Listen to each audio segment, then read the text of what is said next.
لوگ مرتے رہیں، بھوکے مر جائیں، بے روزگار ہو جائیں، مہنگائی بڑھ جائے، چینی 28 روپے والی 128 میں ہو جائے، بجلی جو ہے اس کی قیمت ڈبل ہو جائے، ہر مہینے 2% بڑھ جائے، اور 31% جو ہے سوئی گیس کی قیمت بڑھ جائے، لوڈ شیڈنگ ہو جائے، سوئی گیس کی لوڈ شیڈنگ، لوگ بے روزگار ہو جائیں، صنعتیں بند ہو جائیں، لیکن خط کا جواب خط ہی آئے گا۔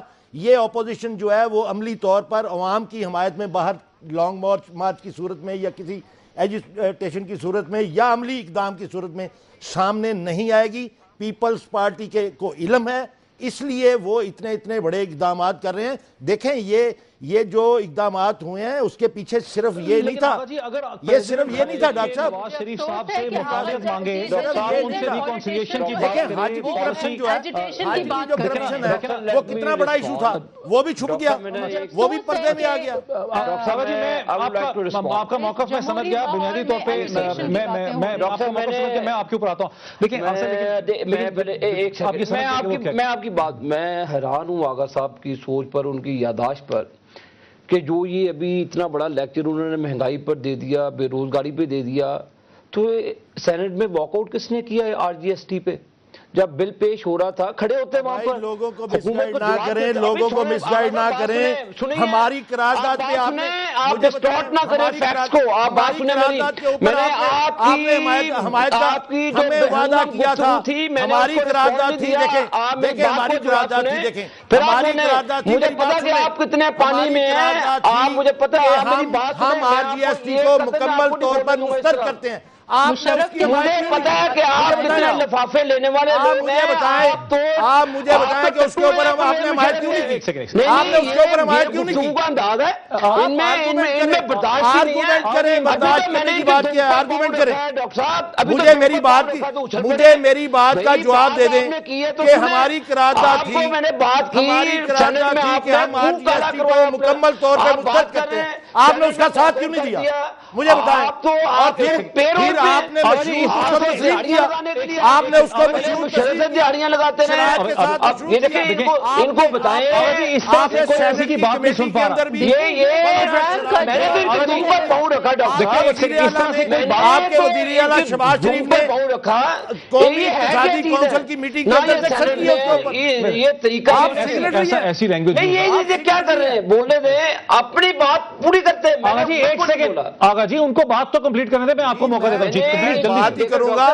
میں اس کی بدتمیزی کا کوئی جواب نہیں دوں گا، اس کی بدتمیزی کا کوئی جواب نہیں دوں گا۔ ایک سیکنڈ آپ یہ سینٹ پر انہوں نے منہ پر تالک لگائی ڈاکٹر صاحب، میں نے تو نہیں کہا سینٹ سے واک آؤٹ، جس شخص کو یہاں پہ بٹھایا ہوا ہے اس کے خلاف واک آؤٹ کیا بھی، آپ کو تمہاری اوقات کیا ہے؟ یہ کس طرح کی گفتگو کر رہے ہیں ڈاکٹر صاحب؟ میں نے بدتمیزی کا نہیں جواب دینا، یہ ریکوگنائز بدتمیز ہے، میں نے اس کا جواب نہیں دینا۔ آپ اپنے چینل کا بھی وقار خراب کرتے ہیں دنیا کی۔ مجھے ان کی آواز ہی نہیں آ رہی ہے، مجھے صرف جواب دوں گا۔ یہ ان میں برداشت ہی نہیں ہے۔ سنیں، میں نے تو ان کی دم پر پاؤں رکھا ہے، اچھل کود پڑے۔ ایک سیکنڈ آپ بات میری بات پوری کریں، ان کو جلدی سے نہیں ڈاکٹر صاحب، انہوں نے پوری تقریر کی، میں نے جب میاں صاحب کو میں نے کوئی بیچ میں آپ نے ایک پوائنٹ میں نے دیکھے یہ تقریر میں نے ان کو کہا، انہوں نے کی ڈاکٹر صاحب اخلاق کی بات جو ہے اس کا تعین آپ نے کرنا ہے۔ اخلاق کی یہ آپ کو پتا ہے کہ آپ نے جس مہمان کو بلایا ہے اس کے اندر کتنا اخلاق ہے، یہ دیکھیں برداشت نہیں ہے، غلط کام کیا، پہلے مشرف کو اخلاق یہ دیکھیں، آپ اس کی لینگویج دیکھ لیں۔ اب میری لینگویج آپ کے لیے اس طرح اس سے بھی سخت ہونی چاہیے، میری لینگویج آپ کے لیے سخت لینگویج یہ آپ کی چوائس ہے ڈاکٹر صاحب، آپ کے پروگرام کی آپ کی چوائس ہے، آپ کے پروڈیوسر کی چوائس ہے۔ میں نے ان کی ٹرن لی آغا جی ایک پوائنٹ کو دیکھیں، اسٹریٹجی ہے۔ ایک سیکنڈ آغا جی ایک سیکنڈ، جب وہ بات کرے تو میں نے تو یار ایک سیکنڈ بات تو کمپلیٹ کرنے دیں، چلیں ڈاکٹر صاحب، میں نے تو انٹرپشن کی نہیں، میں نے تو کہا کہ سینٹ میں آپ نے نہیں دیکھا کہ یہ ٹھیک ہے، پوائنٹ آپ کا ہے کہ سینٹ میں پھر رو کیوں رہے ہیں، پھر اتنی بڑی لمبی تقریر کیوں کر رہے ہیں؟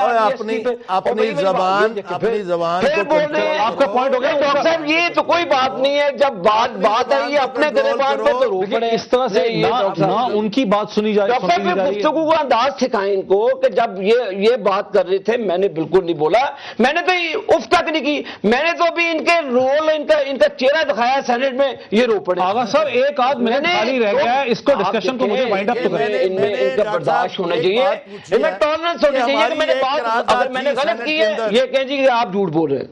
اگر میں نے کوئی ڈاکٹر صاحب بات غلط کی ہے آغا صاحب کہیں جی کہ آپ جھوٹ بول رہے ہیں. اچھا دیکھیں یہ آپ لوگوں کے جھگڑے کی وجہ سے نہیں جھگڑا, یہ ڈاکٹر صاحب میں نے تو جھگڑا کیا ہی نہیں, یہ گفتگو کا انداز گفتگو تو جناب نے شروع کیا. ایک لفظ میں آپ مجھے بتا, ایک لفظ میرے کان میں ایک لفظ میں نے ان کی 2-3 مطلب گفتگو میں نے ان کو ٹوکا ہو بیچ میں جب میں نے انٹرفیئر کیا تو آپ تو جب میں بات فیکٹس پہ کر رہا ہوں. آپ کمپلیٹ کر لیں, میرے پاس 30 سیکنڈ. میں تو آپ یہ کمپلیٹ یہی ہے کہ سینٹ میں انہوں نے واک آؤٹ کیا, وہ ختم ہو گئی بات, یہ کس چیز کی بات کر رہے ہیں, اور انشاءاللہ تعالی اس کا رسپونڈ میاں محمد نواز شریف صاحب کریں گے جیسے آپ نے گفتگو میں بتایا, تو یہ ایز اے پارٹی کریں گے.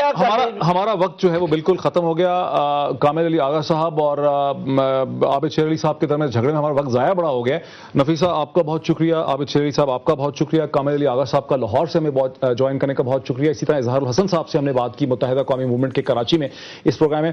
ناظرین میں سمجھتا ہوں کہ ڈسپائٹ اس جھگڑے کے آج کا دن میں سمجھتا ہوں کہ پاکستان کی سیاست میں ایک بڑا دلچسپ موقع ہے. میں بڑا خوش ہوں کہ پاکستان کی 2 بڑی سیاسی جماعتیں جو ہیں وہ ایک دوسرے کے ساتھ پالیسی لینگویج میں بات کر رہی ہیں. نواز شریف صاحب نے پالیسی پرسکرپشن دینے کی کوشش کی, انہوں نے 3 صفحوں کا خط لکھا, انہوں نے کہا جناب یہ مسائل ہیں آپ کی پالیسی کے اندر, ہم آپ کو سپورٹ کریں گے اگر آپ ان ایشوز کو ایڈریس کریں گے. جواب میں صدر صاحب نے ایک بڑا ہی تیکھا, بڑا ہی نپا تولا انہوں نے پالیسی لینگویج میں جواب دیا ہے. اب اس وقت ضرورت اس چیز کی ہے کہ صدر کے اس خط کو برش اسالٹ نہ کرے پی ایم ایل این. میں سمجھتا ہوں آج نواز شریف صاحب کے لیے ان کی ٹیم جس میں اسحاق ڈار صاحب اور نثار صاحب ہیں, جس میں خواجہ آصف ہیں, جس میں احسن اقبال ہیں, اور جو ان کے ایکسپرٹس ہیں, انہیں سر جوڑ کے اس پالیسی کی لینگویج میں دیے ہوئے خط کا پالیسی کی لینگویج میں جواب اٹھانا چاہیے اور حکومت سے یہ کہنا چاہیے کہ اگر آپ بات کرتے ہیں پبلک سیکٹر یوٹیلیٹیز کی, پی آئی اے کی, ریلویز کی, آپ بات کرتے ہیں ٹریڈنگ کارپوریشن آف پاکستان کی, آپ بات کرتے ہیں پاور سیکٹر کی, تو اس کی ریفارم کا جو آپ کا فارمولا یا منصوبہ ہے اس کو ہمارے سامنے لے کے آئیں. ہم اپنے کاؤنٹر منصوبے آپ کے سامنے رکھتے ہیں کہ یہ طریقہ ہے, اور انٹرنیشنلی ٹیلنٹ ہنٹ جو ہے وہ کیا جا سکتا ہے. یہ بڑا اچھا موقع ہے. نواز شریف صاحب کو اس کا اب جواب دینا چاہیے, انہیں وقت لینا چاہیے اور اس کا پالیسی جواب دینا چاہیے. دیکھتے رہے ایک بہتر سے بہتر تجزیے کے لیے دنیا ٹوڈے. بہت شکریہ.